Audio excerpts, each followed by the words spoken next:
Trump প্রশাসন আরোপিত পাল্টা শুল্ক 90 দিনের জন্য স্থগিত করার সময় পার হবার পর বাড়তি শুল্ক প্রত্যাহার করা না হলে বিপাকে পড়বে দেশের রপ্তানি খাত। ব্যবসায়ীদের শঙ্কা, বাংলাদেশের পোশাকের দাম কমাতে রপ্তানিকারকদের ওপর চাপ দিতে পারে বিদেশি ক্রেতারা।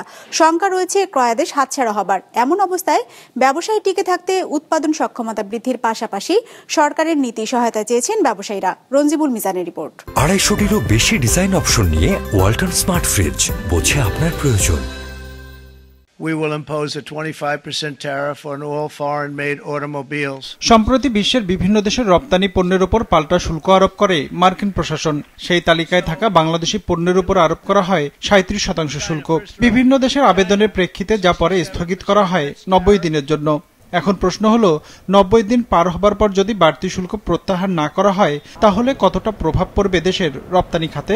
যদি ট্যারিফ বাড়ে কমে বা যদি আপনার 10% উপরে যায়, 37 বা অন্য কোনো কিছু হয়, অবভিয়াসলি সেটা তো দামের সেলিং এর উপরে এফেক্ট পড়বে। নরমালি তো সেটা আমার এফওবির উপরে এফেক্ট পড়ার কথা না। আমাদের বিক্রি তো বাড়াবার দরকার, আমাদের দর ঠিকই থাকবে। কারণ হচ্ছে ডিউটি ইম্পোজ হবে তো আমদানি, ওখানে আমদানির সময়। ব্যবসায়ীরা বলছেন বাড়তি শুল্ক আরোপ করা হলে ক্ষতিগ্রস্ত হবে মার্কিন জনগণ, কেননা দেশটিতে বেড়ে যেতে পারে তৈরি পোশাক সহ আমদানি নির্ভর এসব পণ্যের দাম। ফলে ক্রেতাদের বাড়তি মূল্যে এসব পণ্য কিনতে হবে, যার প্রভাবে কমে আসবে পণ্যের চাহিদা। এতে তৈরি পোশাকের রপ্তানি কমে আসার শঙ্কা করছেন খাত সংশ্লিষ্টরা। 37 থেকে যদি আবার কিছু যোগ হয়ে যায়, আরো কিছু হয়, তখন কিন্তু সেটা আরো বাড়বে। তো ফলে ওই বর্ধিত মূল্যটা পড়বে গিয়ে কিন্তু ওখানে বাজারের উপরে।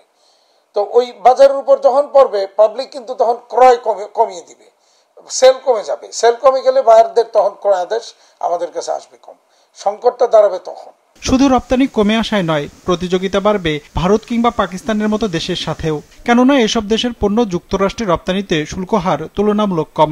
প্রতিযোগিতায় পড়তে হবে মিশর কিংবা কেনিয়ার মতো দেশের সাথেও, যা থেকে উত্তরণে উৎপাদন সক্ষমতা বৃদ্ধির পরামর্শ দিয়েছেন উদ্যোক্তারা। দাবি জানিয়েছেন সরকারের নীতি সহায়তার পাশাপাশি আলোচনার মাধ্যমে বর্ধিত কর কমিয়ে আনার উদ্যোগ নেবার। ইন্টারনাল ফ্যাক্টর আছে, এক্সটার্নাল ফ্যাক্টর। এক্সটার্নাল ফ্যাক্টরটা তো আর আমার কন্ট্রোলে নাই, ইন্টারনাল ফ্যাক্টরগুলো আমাদের দেশীয় ফ্যাক্টর। এই জায়গাটা আমাদেরকে পলিসিগতভাবে সরকারকে এমনভাবে মুভমেন্ট করতে হবে বা সাপোর্ট দিতে হবে যাতে আমরা এখানে কম্পিটিটিভ থাকি অন্য দেশের তুলনায়, যাতে আমাদের ওই জায়গার কস্টগুলো যাতে না বেড়ে যায়, যাতে করে আমরা তাদের থেকে দুর্বল না হয়ে যাই। তাদের সাথে নেগোসিয়েশনটা ভালো করা, যাতে আমাদের এই অতিরিক্ত যে করের বোঝাটা বা ডিউটি যেটা ট্যারিফ যেটা হচ্ছে সেটা যাতে না হয়। সেই সাথে মার্কিন কাঁচামাল দিয়ে তৈরি পণ্য রপ্তানি বাড়ানোর পরামর্শ বিশ্লেষকদের। একই সাথে দ্বিপাক্ষিক বাণিজ্য চুক্তির আওতায় শুল্ক সুবিধা বাড়ানো যায় কিনা তাও খতিয়ে দেখার পরামর্শ তাদের। রঞ্জিবুল মিজান, বিজনেস রিপোর্ট, মাছরাঙা টেলিভিশন।